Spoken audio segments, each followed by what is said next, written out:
The blind beggar.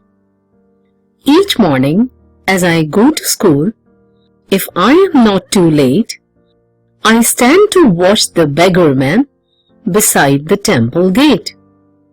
He always sits in that same place. He has nowhere to live. He sits and clangs his begging bowl and cries for all to give. I must not poke the beggar man. I must not mock his cry. He has no friends to keep him good and tidy, that is why. He cannot see the city domes and clean blue sky behind. He cannot see me stand because that beggar man is blind. And though his voice is hoarse and loud, and though he cannot see, God loves that poor old beggar man as much as he loves me. Dear students, you have just heard the recitation of the poem. Now we will try to understand in parts what the poet is trying to convey through these lines. Each morning as I go to school, if I am not too late, I stand to watch the beggar man beside the temple gate.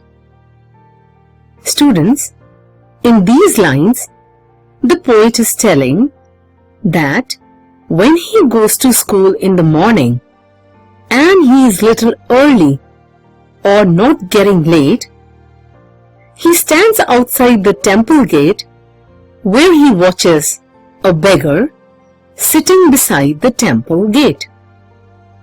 He always sits in that same place. He has nowhere to live. He sits and clangs his begging bowl and cries for all to give. Now, in these lines, the poet feels sorry for the beggar who always sits near the temple gate. You know why he sits there? He has no house to live in. He watches him every day, sitting there and begging alms from the visitors. And how does he do that? He's clanking coins in his begging bowl and at times cries out to give him something. I must not poke the beggar man. I must not mock his cry. He has no friends to keep him good and tidy, that is why. In these lines, the poet cautions himself not to tease the beggar or make fun or copy the way he begs alms from people. He feels sorry for the beggar that he has no companion and he is untidy and dressed in rags. He cannot see the city domes and clean blue sky behind. He cannot see me stand because that beggar man is blind.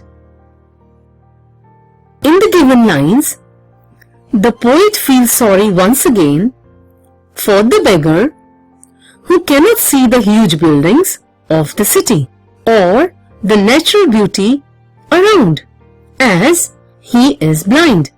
Thus, he cannot see the poet standing near him as well. And though his voice is hoarse and loud, and though he cannot see, God loves that poor old beggar man as much as he loves me. In these lines, the poet gives a beautiful description of God's love. He says that God's love for his children is unconditional and is not bound by caste, color, or physical disability. He says that the God never differentiates between poor and rich, black or white, etc. He loves them all equally, irrespective of any shortcomings. So, my dear students, we should not make fun of beggars, we should not tease them, nor we should ape them. We should be sympathetic to them and help them in desperate circumstances.